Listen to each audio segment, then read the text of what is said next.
Testing, testing.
Hingham just came in. Uh-oh, what happened to?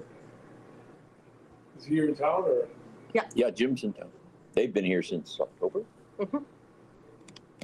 Yeah. We've got Judy, Bill, Jim, Linda, Paul, and me. Somebody was waiting there that got it, that either is trying again or got lost. Maybe you did? Oh, I can't do it on this.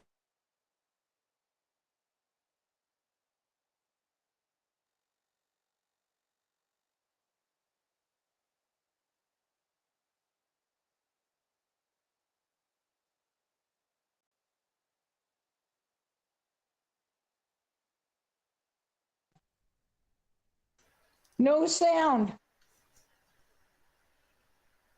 Yeah, I've got no sound, Scott. Ready from that. There you go. Okay. And I'm finishing breakfast. I hear everybody. All right. Everything's coming through. And can you see everybody, Paul? I have 5 windows, 5 images. Okay. I see Judy and Linda and Bill Thompson. So if you were to, And then the whole array of chairs and people on either side. Yeah. okay, Google Meet. good. Well, hopefully this will work. One of my cameras died right when we were starting the meeting, and so I've had to improvise using my iPhone and a $3 app. So this is as good as it's going to get today. Do you have to chip in to pay for the app? Maybe. I don't know. I don't know, but if you started chipping in for the technology I use at this meeting, we'd have much better equipment. This is what it is. This is what it is.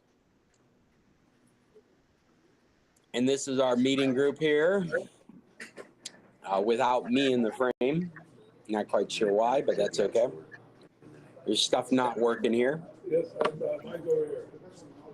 Hey, I loved everybody's boat pictures. There were lots of boats this year. There's 30 Yes. of them, I think.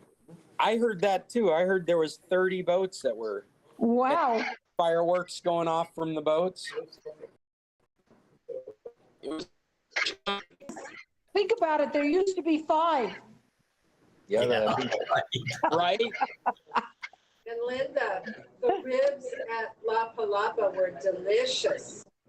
I can't hear you. The ribs at La Palapa were delicious. That's where she was on the boats. Delicious. Did everybody get their ribs? Oh, yeah. Well, everybody at my table got the ribs. I don't, I don't the care. people that come late, I feel no. He missed out. Okay, I've got this document of possible topics open. Who's in it? Jim's in it right now. We have started in-person meetings. I still have a note on there, and we still have not started podcasts. So this is the only way to see our meeting is on YouTube or live, being part of our group. And I've also listed a couple of topics here that I thought might be interesting, but as usual, I'm interested in your topics. So if you guys have brought something, I see Mike's got his hand up.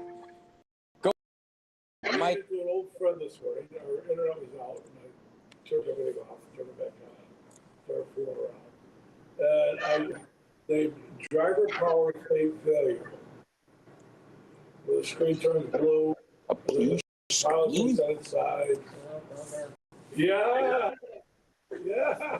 I rid myself of it for quite a while, but it's back now. Is there an antidote for that?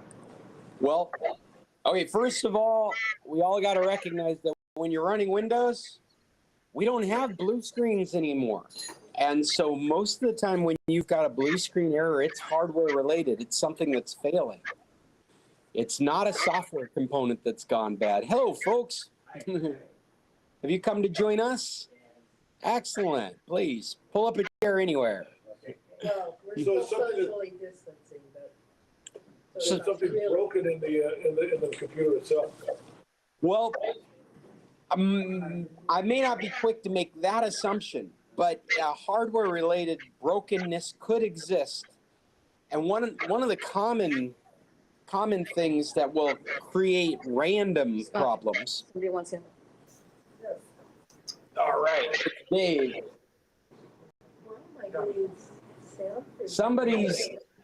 Somebody's coming back through our speakers. Yeah, can you mute your microphone? Paul's got he was flashing. Paul, can you mute your microphone? Nope. Thank you, Paul. I think we were just listening to ourselves coming back across your speakers. So one of the things that can cause random problems in your computer is if your power supply is having problems. And so that might be an easy thing to check or not, depending on the computer.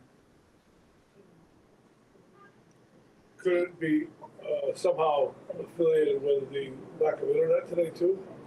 No. Okay. No, that wouldn't be.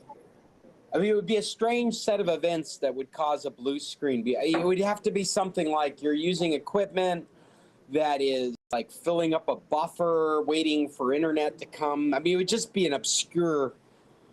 I'm not going to say no, but it's an obscure set of events that would lead to that conclusion. And I would be amiss to pretend like that kind of stuff doesn't happen. We've definitely solved some really strange problems. And one of my favorites when I first got here was the stability of electricity.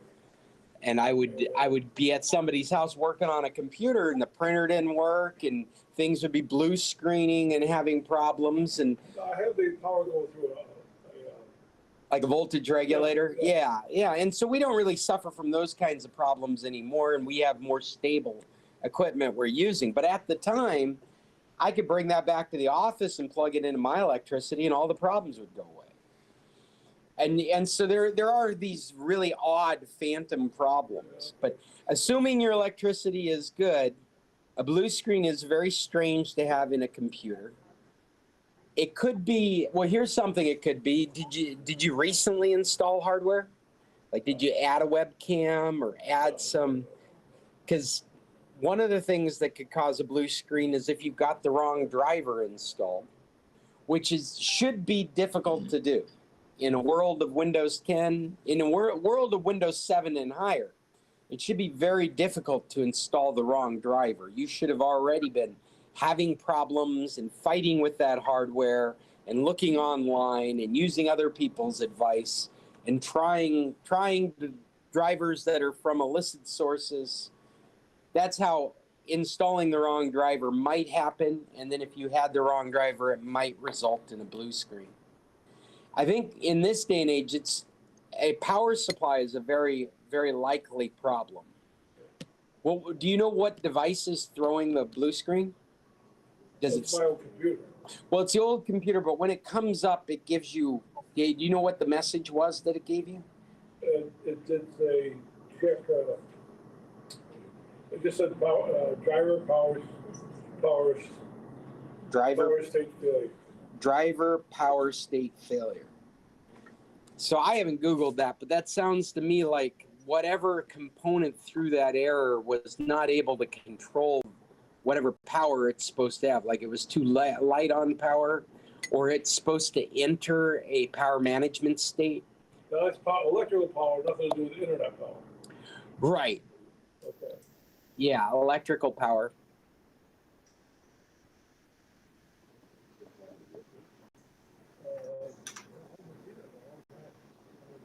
Do you travel with this computer? Oh, yeah. Yeah. So I like Jim's first thought. I go, here, that's it. Well, you might just try plugging it in somewhere else in the house and just seeing if that's the case, then I'd check the I mean, if it never has the problem again in a new location, then I'd have that electricity checked where you're plugging it in. If it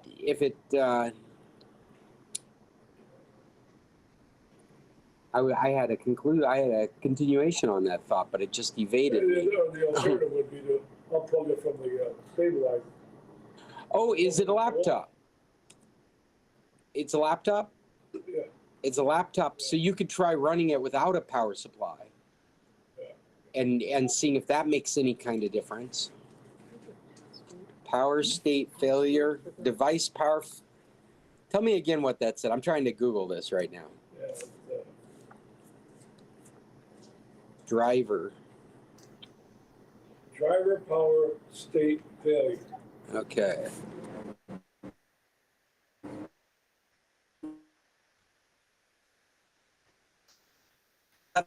Fault device driver, incompatible hardware, or due to power settings of the computer. The blue screen of death error randomly restarts the computer, due to which any unsaved data can be lost. Remove external hard drive. Okay, this is a 7-point. Remove any external hardware. So that's a great suggestion in any of these kinds of problems. There's a lot of background noise joining us. Yeah, tell Bill to Unplug turn every. Tell Bill to turn off his microphone. His Jim.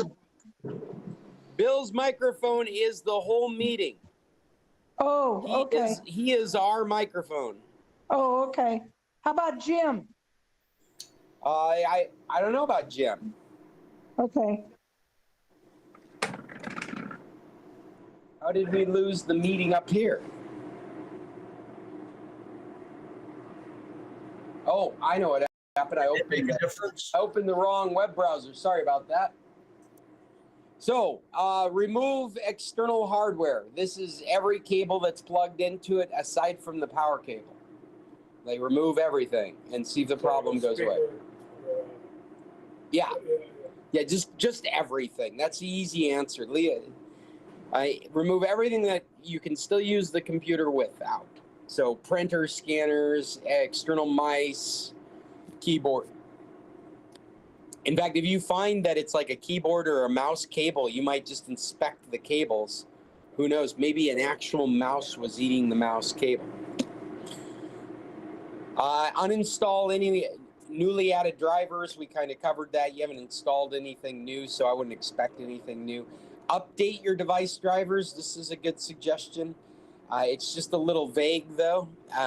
What you could do is you could go to Windows Updates and make sure you have all the latest Windows updates.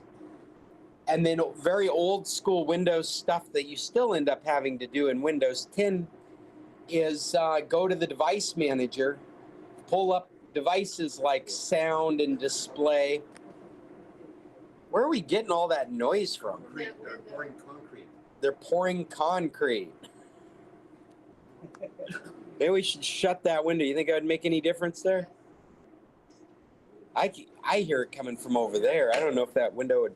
You just turned it on. That was amazing. That's awesome. Cheryl has to open the window again just to make sure. That was device manager and then what? so in the device manager, it lists all your hardware, and I would go after the common stuff. That would be the display. You'd open that, and it would show you the name of the card that you're using for display. And you double click on it, and one of the buttons that would be on that property sheet would be update device driver. And do everything automatic. Don't search for anything. Don't follow any of that kind of stuff. Okay. What, you're still hearing an echo? No, I hear you through my iPad, and the volume's off and everything. Yeah, but you still have, your speaker is still on. The volume only works on the microphone. No. Well, no, it's she. I heard me for a second coming out, but then it stopped. Now I'm hearing it. Just turn it all the way down. It is.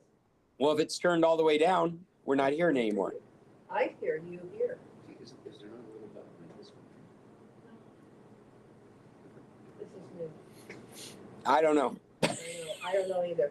Okay, back to this. One of the things that happens when you upgrade Windows is sometimes the drivers don't get updated at the same time.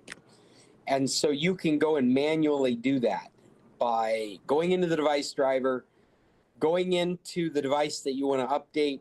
You won't know which one you want to update in this case, so you're just going and checking the fundamentals, sound, video, things of that nature.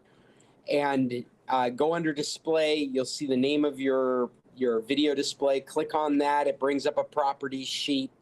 On that first sheet, there's a set of buttons. Some of them will be grayed out, some of them will be active. One that will be active is update driver.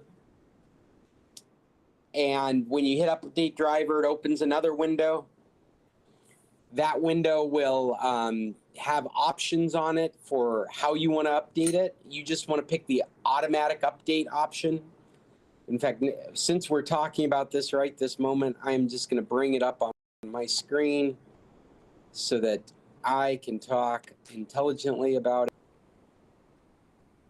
So device manager, you guys can't see anything up there because of the way we do things. I've got the device manager up there right now. Sure. I'm going to go into Change it in setting. My buttons. display adapter. It says Intel HD graphics 510. That's my display adapter. Opens up the property sheet. Oh, there is a tab for driver that you'd switch to. You'd switch to the driver tab.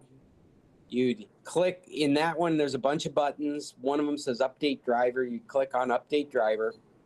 And then there's an option, search automatically for drivers. When you hit that, it goes through an automatic search. And if there's a driver there that Windows is providing as part of the update that did not get updated, it will give you that message. It'll say updating driver. It'll take a while. And then when it's done, the only button you'll have is close. And so sometimes when you have these kinds of problems, they may be related to updates and you have to manually go through and check these drivers. There's very little of this have to anymore in Windows. If there's a have to like this, it is old equipment you're using and something glitched. It's also a year old. It seems very strange you'd have to do any of this stuff. These are the things when you're grasping at straws. The problem is that if it's not one of these things, then it very, very much is a hardware problem. And if it's only a year old, you might be looking at a warranty coverage. You might be looking at reporting it to the manufacturer and trying to get it fixed under warranty. It'd be good if you could figure out if it's your power supply. Yeah. Otherwise, I'm Allison over there. But anyway, would your office be able to look through this thing? Yeah, absolutely. Oh, okay. Yeah, we can look through it. That's pretty easy. That's We- into an office. Okay, Well- I'll cross it off this entire page. Well, the power supply also is going to be less and less of a problem to check because more and more computers are being built to the USB-C standard for power, which means your ability to get a new power supply becomes much easier. And there goes the. Just See, there's practice engine on that. Progress. there are some real advantages to doing this just as a virtual meeting.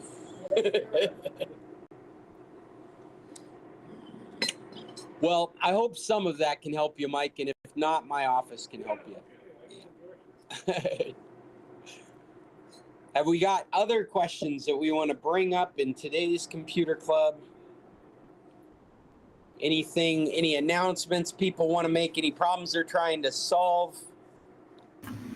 Well, I'm wondering if anyone else is using the browser u.com, you.com. I read about it in Time magazine. That's one of the best new products of the year. It blocks ads and has no tracking and seems to work very well. What do you call it? U2? you.com. you.com. U.com. u.com. Hey, Dave, I forgot you were online with us. Do you have anything you wanted to add to blue screen stuff? Well, you see it happening in that Tom's Hardware thing all the time with many, many different solutions. But would you agree that it's much more unlikely in this day and age with Windows 10 and new equipment? Oh, yeah. For me, I typically think of this as hardware failing now. It tends to be hardware. I would agree. Something got Whereas in the past, something might be loose even in one of the jacks you have connected might cause it. yeah, like a USB port. Maybe you've got data, but you don't have power. And I think you said unplug everything. Yes, I did. I'm at u.com right now, introducing the U chat. I don't see a web browser. There's a Maybe web browser. Name that. I see a chat. I see U code. Learn how to code. Well, You write. Use AI to write blogs. You imagine, find, and create stunning images using UI. This looks more like AI stuff. I'm sorry, I said UI. I meant to say AI. This looks like a whole framework for using artificial intelligence. Well, if I go into Mozilla and look at my current search engine, it shows Google, Amazon, Bing, DuckDuckGo, eBay, Wikipedia, and U.com, which is my current selection. Well, yeah, no, it looks like, in fact, their build here, their tagline is the AI search engine.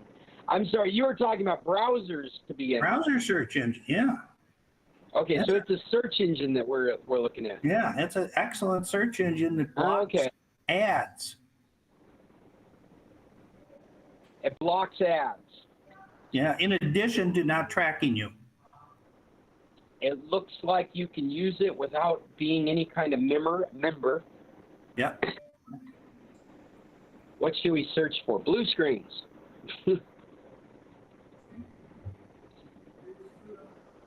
Blue screen of death. Yes. Death is going to become part of my my historical searches, and within 4 clicks, we're going to get Nazi reference because it's an artificial intelligence. Well, it's a very pretty search engine. Let me see if I'm going to throw it up on the screen real quick just so you guys can see what I'm looking at.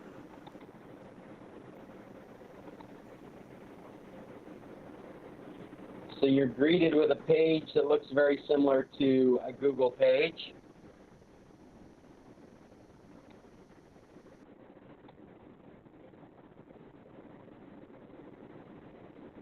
I kind of like how it's got categories in tabs along the side instead of along the top. Interesting. Well, you know what? We'll put it on the list of things to play around with. Do you know who's doing it? Are you there? Did we lose you, Dave? No, I'm here. Oh, do you know who has done it? It's partially financed by one of the owners of Time Magazine. Oh. Which is where I read about it, and they did a disclaimer as their recommendation of one of the top new products of the year because the partial ownership.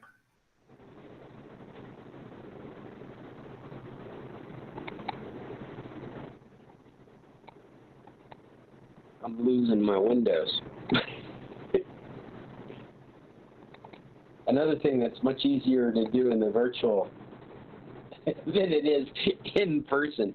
I got too much stuff going on.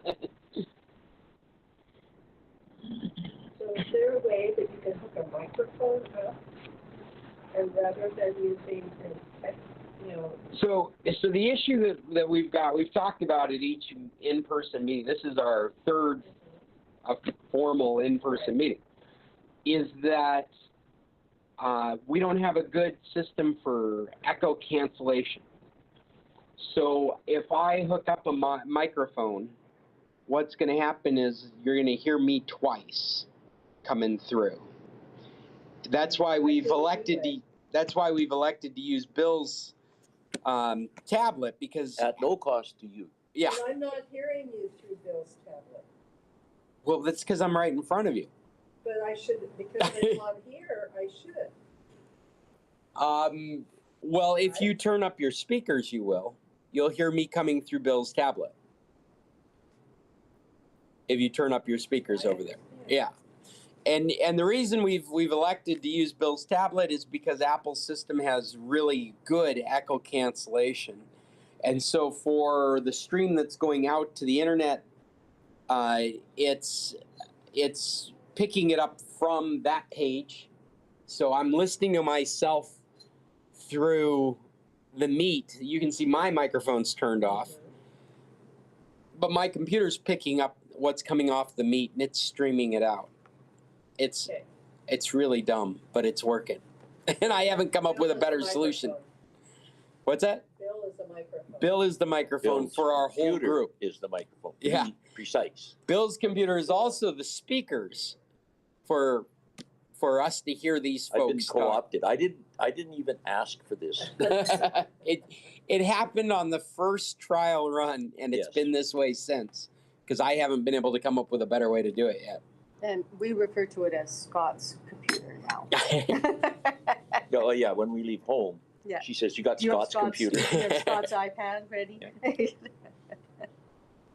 No, I need to come up with a way to do that apart from this and not bleed over two different.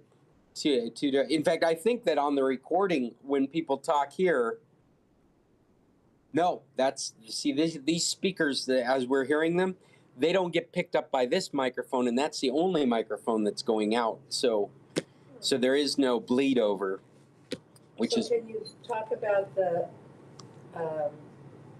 Apple fix for their little, I can't remember the name of it right now, their tracking device? Their tag, actually. That's one of your topics. Yeah, it's one of our topics is this update. And apparently what they've done is they have pushed forward this change that they put in China during the protests. I don't know if you guys were paying attention to that, but they, no, I'm sorry, I'm mixing these two things up. The tags are to make it harder for them to stalk people. Yes. So it's supposed to be announcing more often when a tag is following you around. So from that article, I got that there's really nothing I should do about my AirTag. No, in fact, this is the complaint right now, is that you don't know whether you have the up-to-date firmware or not. And there's nothing that I can do to verify that. That's right. I do think there's a way to see the firmware version, but the problem is there's no way to force it to update. So if your concern is making sure your AirTags are up to date, the only thing you can do is make sure that they have good batteries in them and that they're around an iPhone for a period of time so that they can get the update. Right. But most of the things I've read and when an AirTag gets this update. That's what I got you, but I didn't really like that answer. So. Yeah, I haven't seen anything different. It's that you've got it for your keys. That's an AirTag right there for your purse. That way, if I leave it somewhere, it's supposed to tell me. I keep AirTags in these bags. Yeah. I put one on our four-wheeler. That's a good idea. Yeah, just in case somebody decides to run off with the four-wheeler, I can figure out where it is. Go get it back. Sure you will. All you have to do is have a car stolen and you start thinking like this. I haven't put them in my vehicle. But I think I think I'm battling between the privacy issue. Like I don't want anybody in my family to feel like I'm tracking them. Though I would really like to know where the car is if it gets stolen. I'm probably going to do it with the new car. Oh, like in the glove compartment, something like that. Yeah, that's right. Or use some duct tape and stick it to the body of the car, maybe under the motor or something. Yeah, I think you'd have to find a place, because it's radio. You'd have to find a place where it could broadcast outside of the body, and the body on most vehicles acts as a Faraday cage. And I mean, it's one of the reasons that you don't get hurt by lightning when lightning hits your cars, because there's so much goes around your car. But the same thing that prevents you from getting struck by lightning is the same thing that makes it difficult to broadcast out of your car. And something as small as a quarter, it'd be very easy to block that. I mean, putting it in the glove compartment may not work because it has to broadcast out.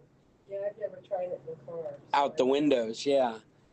I know on our van it would be easy to do because we have sunglasses up in the roof, and so I could just tape it up to the roof and it would broadcast out the windows, and there wouldn't be anything blocking it. You have to look, because there's plastic parts on the outside of the car. Yeah. You know, like somewhere on the wheels or something. The AirTag batteries last for a year, so you could easily find some plastic part and tape it to the back of that. What if it's hanging on your mirror in the window, in the windshield? Well, I mean, that totally would work. Okay, well then just put it inside one of those stuffed toys people all. Put it in a pair of dice. Yeah. Yeah. Or alternately, you know, the bull balls you hang off the Right. hitch. You know. The depression you'll feel as you track down your stolen vehicle to find these dice on the side of the road. No, on some kid's bike going down the street. Right. But you're not wrong. Something like that would work. Maybe taking the time to modify the felt in the back window so that it could sit under the felt and not be found. Wrap it in a Kleenex and toss it on the back seat. No, dirty diaper. Yeah, nobody would touch it. Yeah, I'm not ready for my wife to go through the car and accidentally throw away a $35 device. But these are all good suggestions, and I think that this kind of tracking is also only possible because of the abundance of iDevices out there. Glasses. So you don't track your kids' phone? No. I I know a lot of people that do track their kids, their sisters, their everything. For me, that's a little spooky. not against it. It's just my kids are very homebodied, so they're easy to keep track of. We haven't had a situation that made us concerned, but there's been enough goofy stuff happening in the Wymus area that I wouldn't mind having a button that would just tell me where my kid is. They might not even mind having a button. They might go for it. Yeah, we haven't had those discussions yet, and my kids are teenagers now, so they're going to start going out on adventures on their own that will be unsupervised, unsheltered, as they have been up till this point. When So I was in New Orleans and we were all sitting around having drinks and talking to all the girls that were graduating, one of their main concerns was human trafficking. And they are very, very aware of that down there. One of them takes a class, self-defense class, and they're pretty aware of that down there. yeah, I remember you'd mentioned that to us once before, that was a big concern with these college-bound females. Yeah. Well, all vaccinated should be. They got RF tags in them already. Thank you for perpetuating that paranoia. That myth. Todd, I have a question for you. Is that Dad? How you doing this morning? Hi, we're doing good. Merry Christmas. We haven't actually gotten to see each other since you left. I hope you guys had a good Christmas. We had a wonderful Christmas here in Sedona. Stacy's family made it in just fine. Fortunately, we had booked a direct flight from Anchorage to Phoenix. So if they'd have tried to go through Seattle, they'd still be there waiting. So we feel pretty fortunate. Oh, yeah. So I wanted to ask you, while you're talking about those iTags, Scott, I was curious, should we take the batteries out of them when we're not using them? If they're sitting on a shelf, that's what I've done. Okay. Yeah, if you're absolutely, but then I mean, I had 3 of them sitting on a shelf after I got back here, and so I pulled the batteries out of them. But then I immediately started coming up with all these different ways that I could repurpose them, and so they're all back in action again. So I mean, if you are looking at single-purpose use, you don't want to mess around with repurposing them, then you could take the batteries out of them and they wouldn't be, they're going to drain. It's going to take a year to drain, but they're going to drain as an inactive. Tell me that it's a low battery somewhere? Yeah. At some point it'll say you need to replace the battery in your, and they're not hard. I use a little pressure on the disc and you twist it counterclockwise and it pops open and you can grab that battery and just change it and twist it back up and it's ready to go. They're not rechargeable batteries. No, they're the coin ones. That's right. They're the same ones we find in computers. They're the 2032C batteries. Yeah. Quarter-sized battery. Yeah, but I wouldn't be surprised if there's going to be a generation of these tags that come out that are rechargeable. Apple's wireless charging has kind of been a flop so far. It's been slowly adopted by products. You see it in the watch, and now you can do the phones, but they don't have high-speed charging. They don't. It's very difficult. I don't think they have a product yet that'll let you do multiple devices. They have a charging mat from Apple. From Apple? That's what I'm saying. Is Apple hasn't created. Belkin does. That's right. Belkin does, and all these technologies, if it could be done in an Apple way, Apple would be doing it. And Apple set this criteria for wireless charging that meant that you could toss it on this mat with your other devices and they would all speed.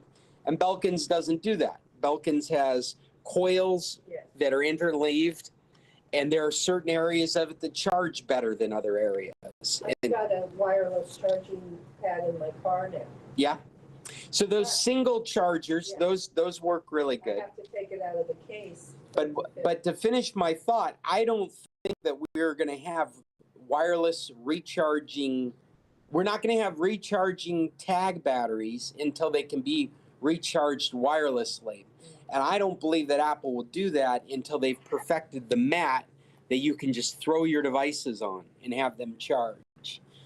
Because otherwise you're like, now it's time to charge that battery. Now it's time to charge that. To make it work. Yeah. Oh, you do to. I have to actually slide it until it starts charging to the correct place. That's my case, though. Yeah. Well, that's the frustration with these wireless charging mats is that some of them are they have a stamp on it exactly where you're supposed to leave your phone so that it will charge. And I think the ones that make the most sense are the ones for the cars because there's a magnet. You can't get it wrong. For the watch, you can't get it wrong either. There's one wireless charger. You snap it to the back. It charges the watch. But I think when you're thinking of recharging batteries wirelessly in general, that's what Apple wants to offer. They want to offer this 2x2 mat that you can just toss devices on and come back later and pick them up and they're charged. And that has not happened yet. I did see one that was really interesting. It physically moved the coils under the device. So it was a thick mat and it was on servos, and you drop your device on it and it would use some kind of intelligence to scan where it's charging. Like it could see that and it would move the head of the charger right under your device. So it would get. Well, it was the amount of technology that's been put into a very simple thing. Right? Yeah, and that's a big thing. And I still use these magnetic chargers. These ends that you can replace your plugs with. And someone was giving me grief about it the other day because they don't charge fast. And I'm like, you're right, they don't charge fast. But they charge. But they charge. You can't break your charging port by. You can't jerk everything off the table. That's right. But one sits beside the bed, and if I've been using the phone, I just wave it over, blink, and it's hooked up, and the way it goes. If we were still dealing with batteries that only lasted for 4 hours, then I would be very interested in the fast charging. That makes sense to be able to sit down and plug a cable in 30 minutes, have 90% of your battery, and looks like our call is going to end in 10 minutes. But now we have batteries that are lasting over 8 hours. And I've been able to put these cables in all my critical areas. So in my car, we got one over there on my phone right now, and I don't have to worry about somebody coming along and knocking it off because it's plugged in. I don't have to worry about dust getting into the port. And the car is really good because you just kind of reach over there and it snaps on, and you don't have to try to physically hook it up. I find that the most impressive thing about the cable is that you just kind of drag your device across the top of the cable and it hooks itself up. Yeah. So that's a lot of fun. They do fail though. They do. You have to throw them away. The cables. It didn't work really well on my new iPad. Well, It was, I don't use it anymore on this one. Oh, really? yeah, I've got them all over the place. Same plug. Your new iPad, does it have the USB-C or is it the Lightning cable? It's the C. So it might be worth getting another one if you were interested in that stuff. But your battery lasts forever in that anyway, right? I charge it every night anyway. It doesn't really matter. Yeah. Habit. Habit. It's habit. Well, that was a great riff of random topics. Anybody else have some random topics? I did put an article in here about McDonald's is testing the first we knew this was going to happen. The first robot restaurant. This is why you should be concerned about these big corporations, because they don't care about us. You try and raise the minimum wage and they just replace you with robots. We saw the beginning of that, the leading edge of that in Vegas, in one little casino in their restaurant. They have delivery robots. Laughlin. In Laughlin. Oh, wow. Which means somebody comes and takes your order. They write down what the table is, and your order comes out on this little white robot with trays, whatever, and it comes up to your table and delivers your food. Yeah, it looks like that. It kind of looked like And what C3PO. if it's wrong? How do you remedy that? Well, You waitress tip it came over along and they come and the waitress basically took it off of the thing. It was like instead of her having to carry it. Oh, wow. And she was like 95, so no, I'm just kidding. It was in a tiny little Westward Ho kind of Pioneer Casino in Laughlin. And it said, come see our robot in our dining room. The dining room is smaller than Tequilas. You know? yeah. Well, this restaurant they're testing is only takeaway or drive-through, but apparently robots take your order, prepare your food. No, I don't. When I read it, I think there's still people in behind making the. I think it's a non-contact. Oh, you're right. Yeah, the food is still cooked by humans. Yes. So far. In a McDonald's. I thought it So was that a means- McDonald's that served robots. Like your robot robot could food. go for lunch. Take your robot for lunch. They just have a It's whole bunch Robot of- Appreciation Day, and you can go to the robot McDonald's. We've seen robotic bartenders in Vegas. You have. Yes, you go in there, you sit down at a little screen, and you order whatever you drink you want.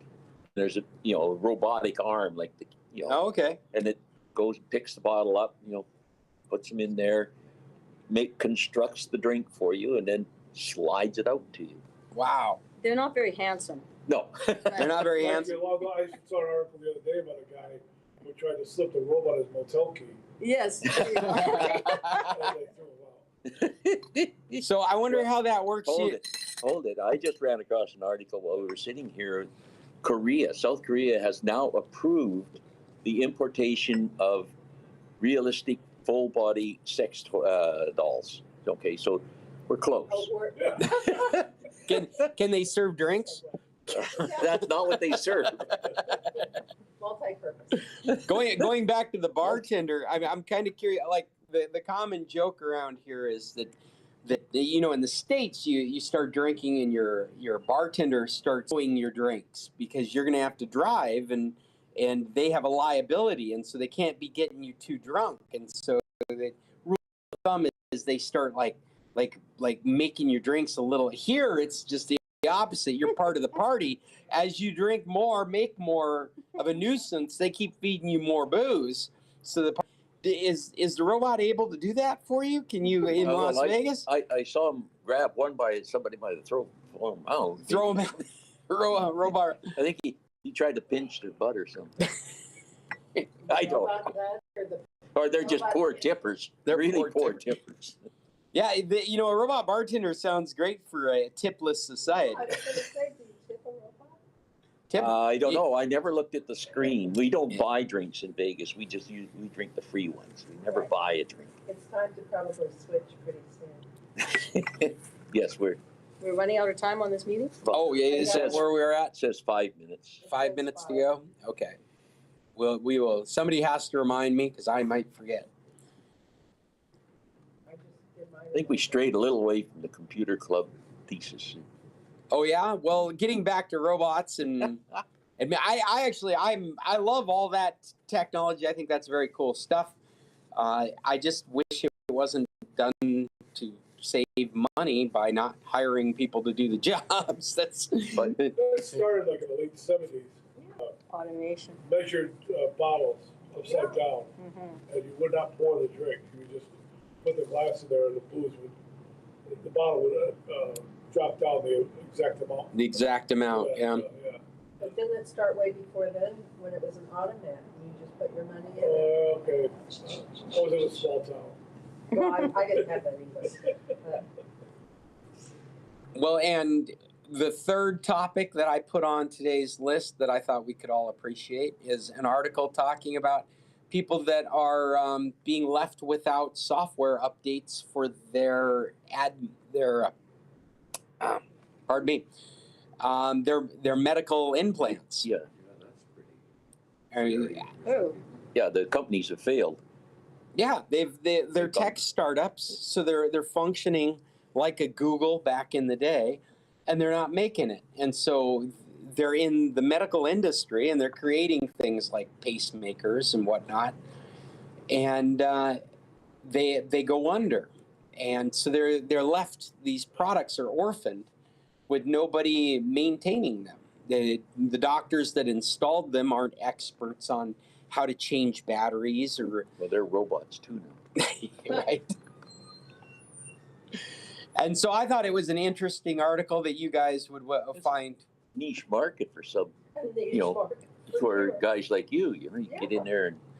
Well, we probably will have body hackers in the I'm future. sure you You yeah. have to have the right to repair. That's the thing, that a lot of these things are proprietary pieces, so they don't know what they are. Yeah, the right to repair opens up a whole other market for dealing with all these products that have been left abandoned instead of going into the landfill. I mean, regardless of whether it's medical technology or what? what kind of a landfill? A garbage landfill. I was thinking more like a cemetery. Yes. Oh, there you go. That's a touchy topic. Yeah. There are missing and murdered Indigenous Yes, women. isn't it though? The way And murdered Indigenous women, there's at least 3 of them. lots of landfills they're digging up. Wow. Yeah.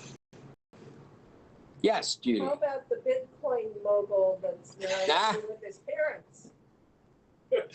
He's out on bail, living with his parents. Now, really? Where's Chester when we need him? Yeah, Chester's not with us today. No, isn't he's that living- nuts? I heard that he was. Released on bail. Yeah. And he's living with Well, and his parents put up the bail, $250,000 or 20, No, it's no, 1 point something million. They mortgaged their house or whatever, or their properties. Well, and the stipulation is he's got to stay there with his parents. He can't leave his parents' house, which is just an apt, metaphor for this whole tech generation that I belong to. He's It's stuck. ending now. It's ending now. Oh, the meeting is shutting down.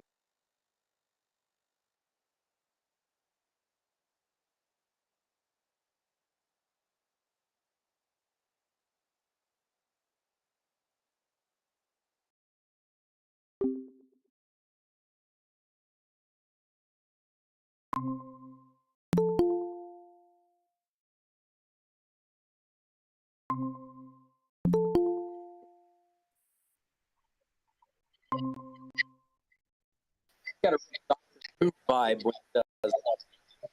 Letting me go in. Maybe I'm in the wrong room.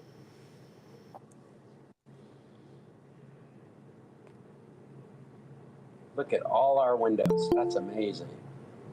There's David.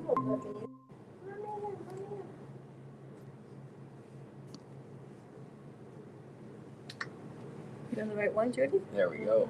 It just says camera starting, so looks like it's time to. I got booted off the internet here once this morning. Oh, today? Mhm. What were you looking at? Oh. Those robots. Yeah, Mm-hmm. Korean sex dolls. We have several recurring themes in this meeting. I know, isn't that weird? A little fixated. Who's a little fixated? Not me. I didn't even bring it up. Oh, wait a minute. Right. Now let me in. Would you like in? There we go. Okay. What is our tally today? We've got 8 people in person and 2 people online, 3 people online. Jimmy, Paul, and David. Yeah, it looks like we lost my pot. Well, with that, we've exhausted the topics I've brought. We have anything else we'd like to talk about besides sex robots? No, she puts her hand down.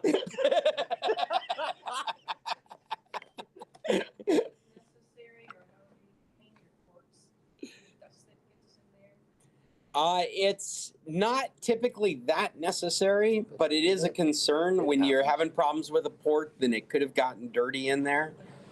Alcohol and a clean toothbrush is a good way to do it. Yeah, toothbrush. Something with bristles. Not the one that you can use. get it. Yeah, not a clean toothbrush with alcohol, at least 75% alcohol. For Jim and Paul, the question was, is there a way to clean your PowerPoint. power port on your phone? It's the same answer. Yeah. Yeah, it's the same question. A toothbrush and some rubbing alcohol is a good way to go. Okay. Scott, didn't you show us something last week with the HDMI, a self-cleaning? Oh, well, with good quality cables, and good quality ports, they should be gold plated. All these plugs are built to self-clean themselves. So you should be able to get a connection by doing that standard movement of pulling it in, pushing it out, pushing it in, pulling it out, pushing it in, pulling it out. That should clean itself. But still, there's always the possibility some gunk has gotten in there. That's what you're talking about, right, I'm Cheryl? going back to the sex doll on this one.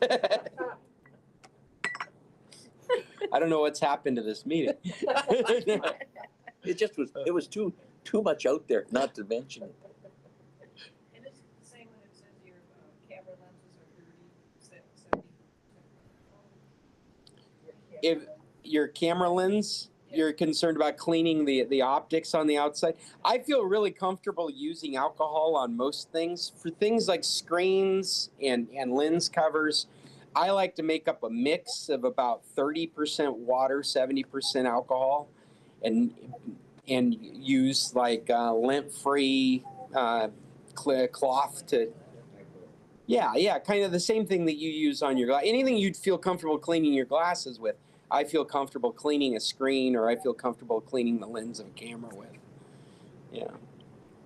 Yeah, and actually what's been really impressive as we've gotten these more sophisticated phones and camera sensors is the amount of gunk and scratches that can be on a lens cover that don't affect the photo at all.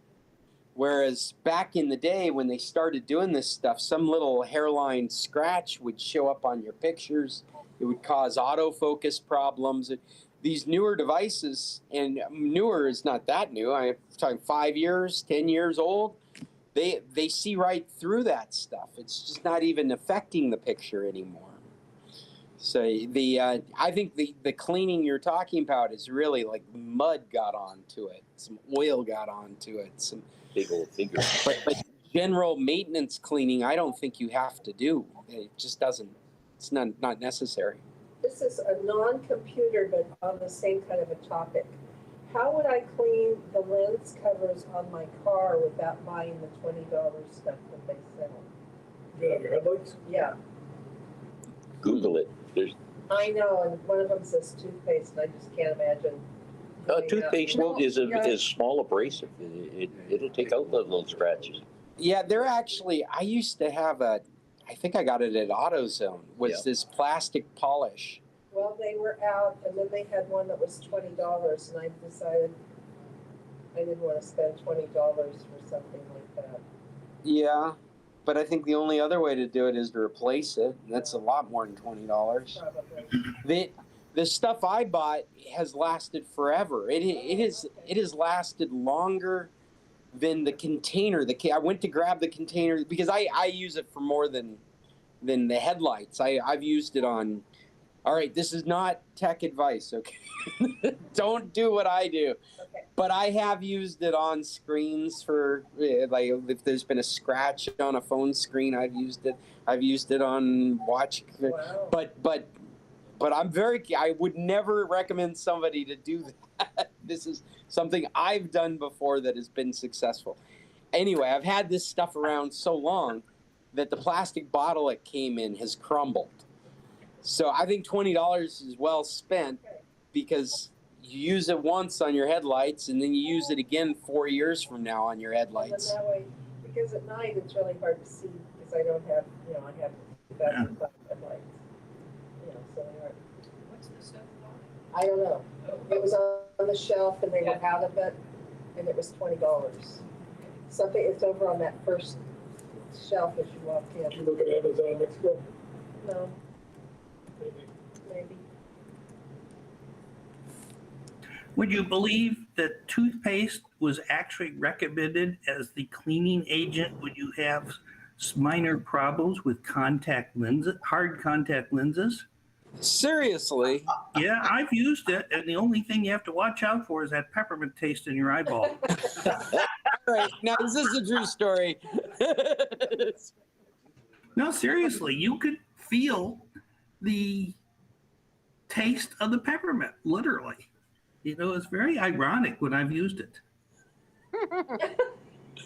I bet it's great for Feel bags the under your taste. eyes. So your eyes just Peppermint. pucker right up. I got to think about that. I thought that was an interesting trivia detail, but fortunately, as of next week, I'm up to Colorado to get my eyes operated on for cataract. So I haven't been able to wear contacts for the last period, but I wore them for 68 years. There is a plastic product on Amazon for $286 or pesos.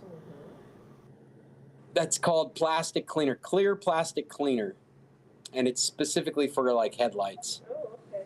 Mirror glaze, I think, is what they're calling it. Yeah, I tried it. it and looks not very similar to what I've used Yeah. before. What did you say, Dave? What did Dave say? What was that, Dave? When I tried the headlight cleaner for scratches, I'd say was marginal. And when I looked at the cost of replacing the entire headlight assembly, it was like double the price of the cleaner.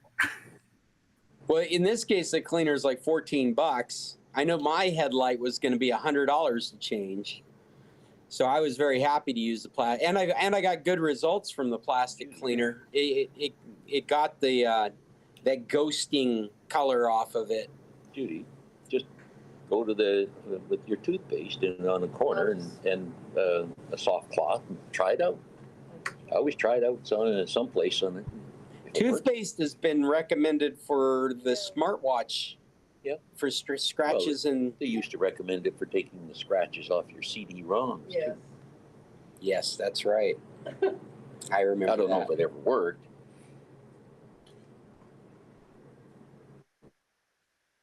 Very well. Yeah. No, I remember that. That didn't work very well.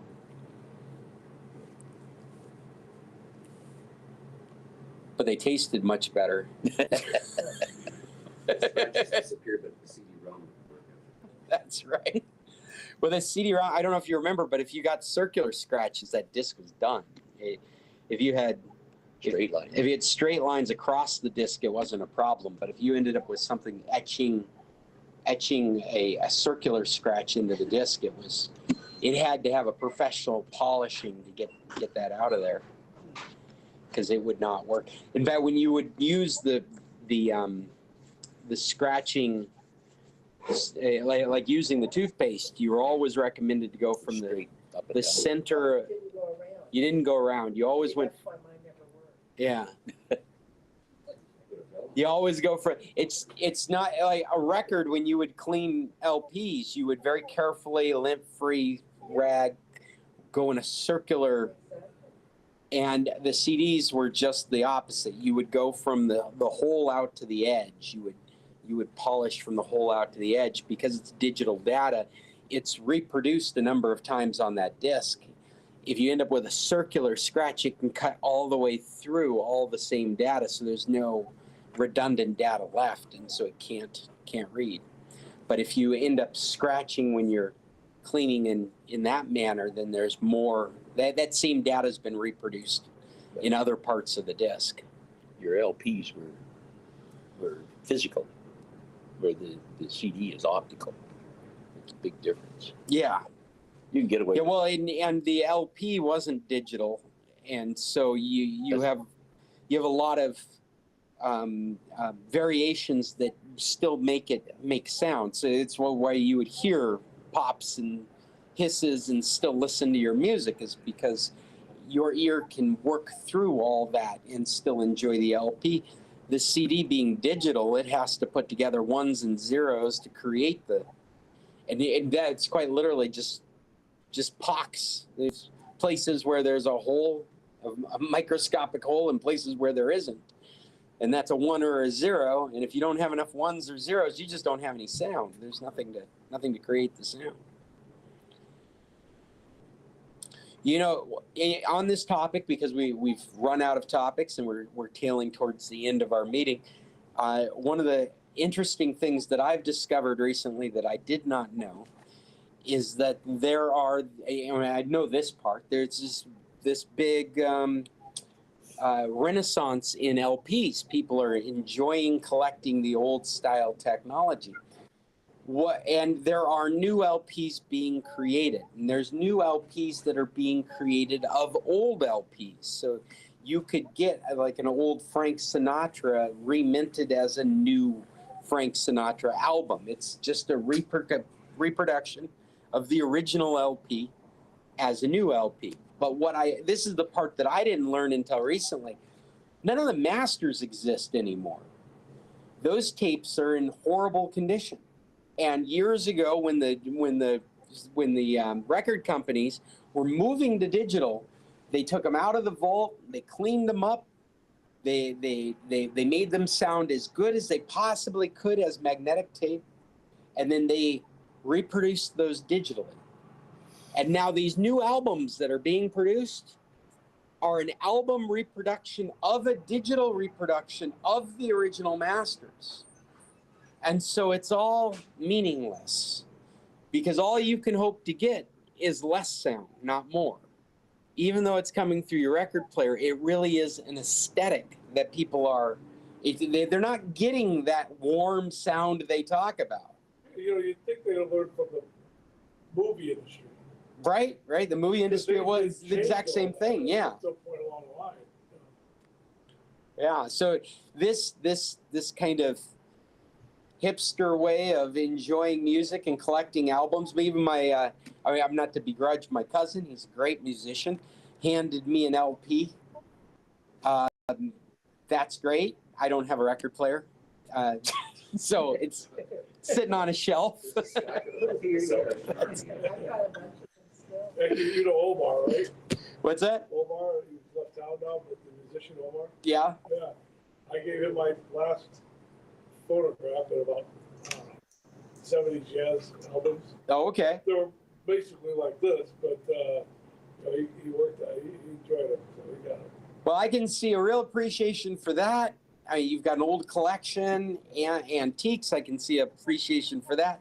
But this production of albums of like new production of albums doesn't seem to make a whole lot of sense to me. You are not going to get any other kind of sound out of there except for an inferior sound.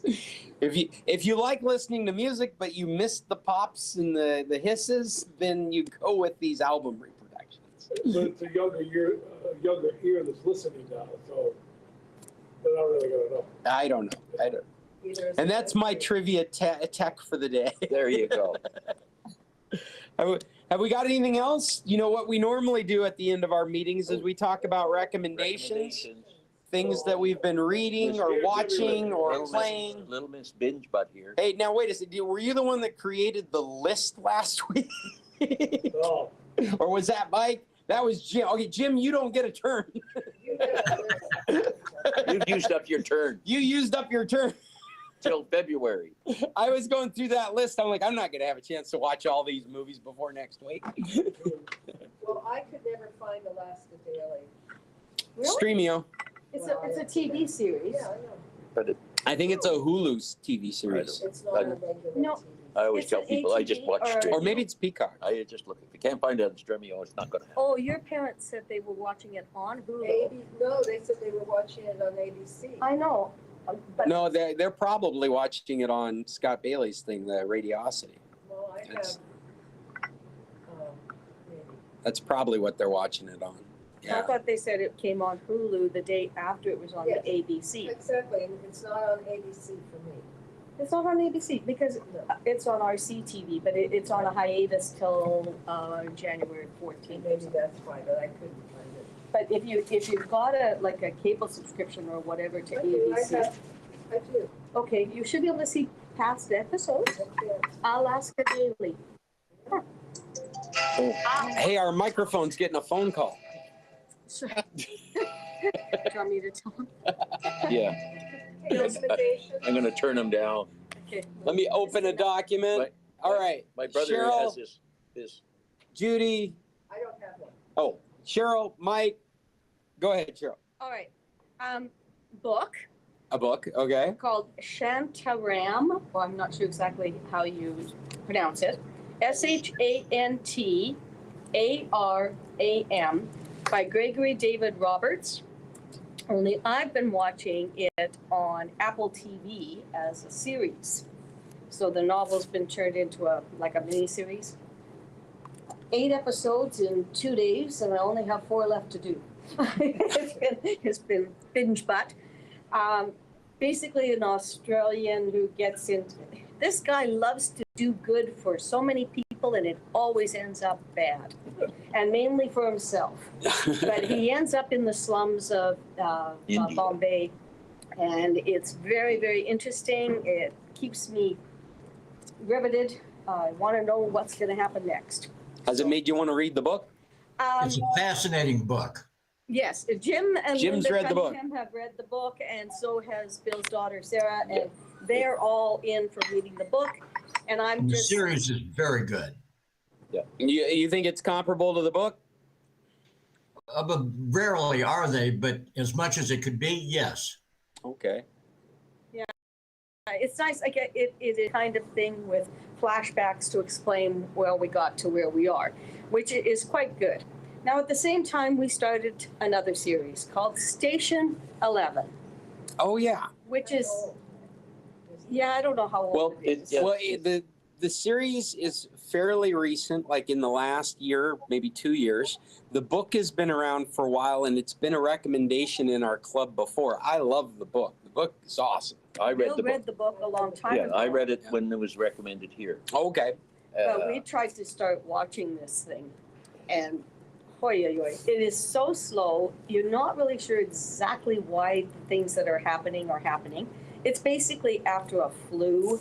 Well, COVID. Annihilates. Yeah, I guess it's COVID. Yeah. It's just, it was very appropriate. I think I read it at the beginning of COVID. Yeah. It was very appropriately. No, I read it right before COVID, and then it was like very appropriate story for COVID. Right, so it's a flu that basically But yeah, I would wipes out say the world. I read the book right through, and I don't read that many books anymore. And I got 2 episodes into this thing, and I said, that's enough. It's so slow I'm- moving, and I'm too old to try to get to the end of this. it doesn't make sense what they're doing. Yeah, I gotta you know run. what I really enjoyed about the book was that it had that large time period that we were flipping between the night of the big infection Oh, okay. versus what was it, 10 20 years years. later or 20 years 20 later? years, yeah. And so you don't get into the dystopian Mad Max No, you don't. struggle for survival. You're all in the aftermath. You're with the generation that's growing up like this. It kind of reminds me of the Sword of Shinar in that respect. That there's all this stuff that has gone on, and you're in this world, and then you flash back to the world before, and you don't end up in all that minutia in between. I found that very intriguing about the book. Well, check out the series. I don't know. I watched the first episode, never got back to it. I felt the same way about the first episode. It was just really slow. And I like the actress that's playing the main Oh, character. yeah. What's her name? Mackenzie? I don't know. She's a blonde. She's been in all kinds of different stuff. Really, really somewhat highbrow stuff. She was in that Halt and Catch Fire. Oh, Yeah, the one that's kind of a I'll look. oh, I didn't mean to bring. I didn't actually bring a recommendation, and all of a sudden I have one. The Halt and Catch Fire is a story that kind of it tries to tell the story of compact computers back in the day. To be fair, it's like 3 seasons, and each season they're a fictitious company telling an actual story of an actual company at that time period in this tech generation that we live in, this information. Well, we've gone from Bronze Age to industrial to information age. This information age, and the first season's really interesting because it tells this story of that we all know as compact computers, and it's back in the day when IBM was creating PCs, and it was a proprietary system. And so they're using this open component or modular component format, and other innovators out there could see how you could pull these parts off the shelf, but we didn't have any software for it. And so they reverse engineered the boot system that IBM would provide and built their own. And that's the reason the compact computers exists, is that they were set in a room by themselves to learn how to do the same thing the IBM computer did. And it wasn't IBM's BIOS. They didn't rip off IBM's BIOS. They sat and studied what IBM's BIOS was doing to the extent that they could write their own version that would do the same thing. And that's so significant because it set off the chain reaction of compatible computer market. And all of a sudden, computers went from $5,000 down to $1,000 a piece because there were all this competition that was possible now. Oh, Halt and Catch. Now I remember that series, but Mackenzie Davis, That's the one I'm Canadian thinking. actress. Mackenzie Davis. It doesn't mention Halt and Catch Fire in here in her filmology though, or her. Oh, that's odd. She was one of the main players in that. Blade Runner, Tully. Oh yeah, she was The in Blade Martian. Runner. Yeah. And of course, being Canadian from Vancouver, she was in a bunch of ones that we know. Yeah. I've appreciated most of the stuff that she's been in. I think she picks projects that are higher brow projects. And what did you call it? Which Halt and Catch Fire? Oh, Halt and Catch. Halt and Catch Fire is it's a terminology that was used back in the day. Something that IBM supposedly put in their BIOS, that if you had done it wrong, it would send the CPU into a loop, and it would literally cause it to overheat and burn out the CPU. And so there was rumor within the industry that it was done intentionally so that these clones would have trouble building their computers. That's right. Yeah, that was a really good series, Halt and Catch Fire. Halt and Catch Fire. 2014 to 2017. So the first season is basically telling the story of compact computers, but they use a fictitious name. They use everything about it's fictitious. Then they take those characters and move them in the next generation of the information age, and they're gaming and they move into gaming. That's right. And then they move into internet. The third season is like they're playing an Apple computer. They're telling like an Apple computer story. See you next year. See you next year. Take care. Thanks for coming, Judy. You're welcome. Next year, or like we like to say, next Tuesday. Mike, you said you brought two. Did we get through yours, Cheryl? Yeah, it was just Okay. The first review is very short. Okay. Key and Peele were a comedy team years ago. Oh, sure. Very funny guys. And then they went their own ways. And Peele's become a writer of movies and a director of movies. And his third one just came out. And it's highly acclaimed by all the critics. And I've read all the stuff, and this is kind of it. And we watched it last night. The name of the film is Nope. Nope. And my review is Nope. Nope. Just too far gone with the science fiction stuff. I liked it, but I'm a science fiction person. Yeah, I really liked it. I thought it was really well done. I went there to see a horror movie, right? And was surprised to find it was a movie about aliens. I hope I'm not spoiling it for anyone. But he has done such a great job with horror that's what I thought we were going to go see, was a psychological thriller. Yeah. And I liked the comedy that was in it, and I felt like the situation was one that you could relate to. But yeah, I mean, it's just difference of opinions, I guess. It's funny when you drive through New Mexico and Arizona on the way down here, you see little towns like that. yeah. The one of them in Rockville or whatever. Every sign says, "Come to see the aliens. Come to see the aliens along the road." Gila Bend has the UFO Best Western. It's a Best Western that it's in the shape of a rocket or something. Like the restaurant is a.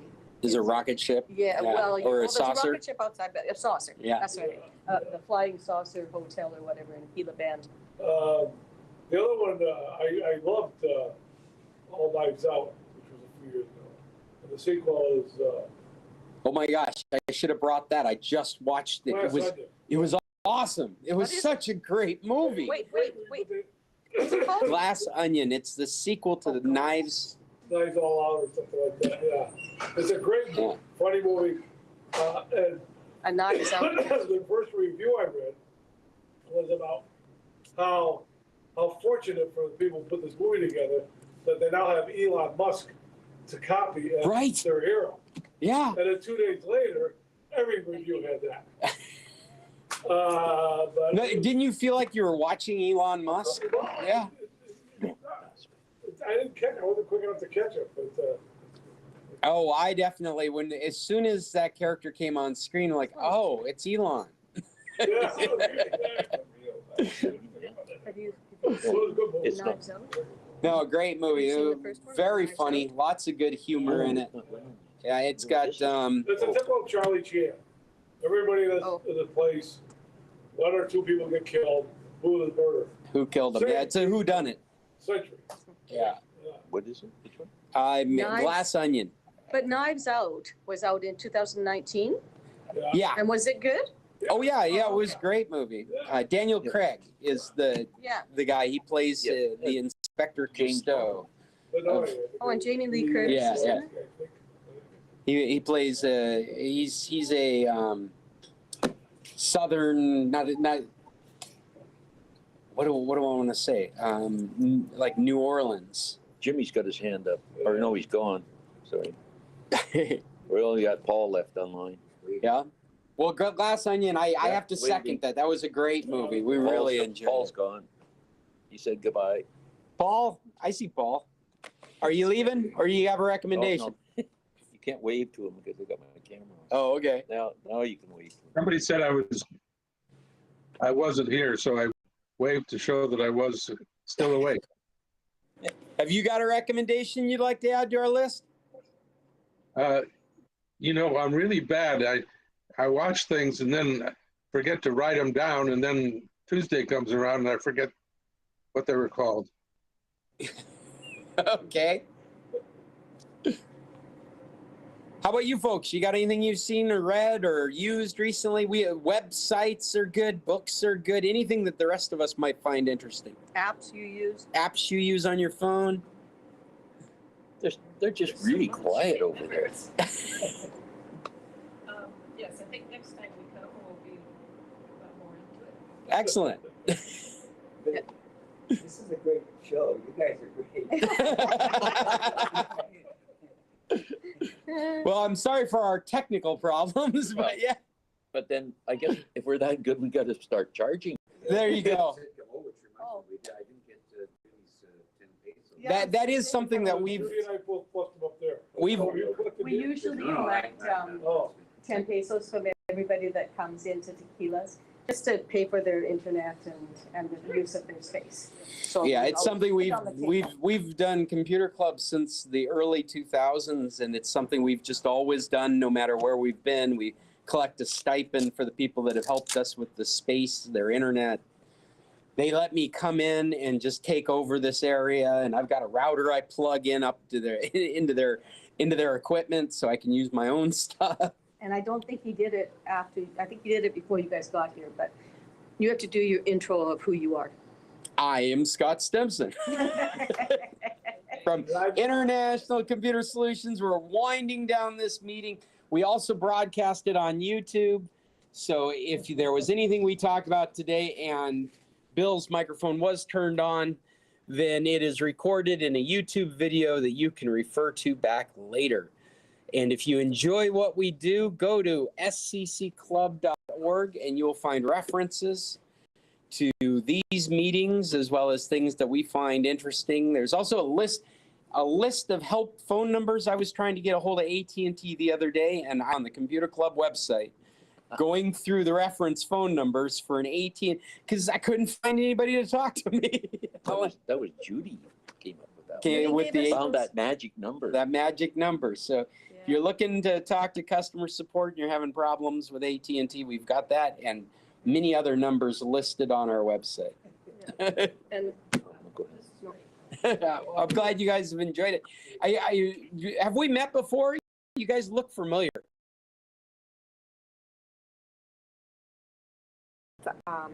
This is Bill and Katie. This is Bill and This is Bill and Katie. Bill and Katie. Welcome. Darwin was here the last couple of weeks. That's right. And the same event that we told Darwin that he should come, we told Katie and Bill. Oh, well, thanks for inviting them. That's great. And we need to add their email to your email list. Yes, So that absolutely. you can send out invites. So you can get junk mail from us every week. All right. All right, I'm out of here. All right. Bill's turn on. Wait, don't turn No. off your mic yet. Let me just say goodbye. Because I don't have another mic at the moment. I haven't even bothered to plug one in these days. But this is Scott, like I said. If you're looking for computer help in San Carlos or anywhere on the internet, get a hold of me, Scott, at internationalcs.net. And like I just told Bill and Katie, if you're looking for more of this kind of stuff from the San Carlos Computer Club, just go to sccclub.org. Until next Tuesday, everybody, tech on.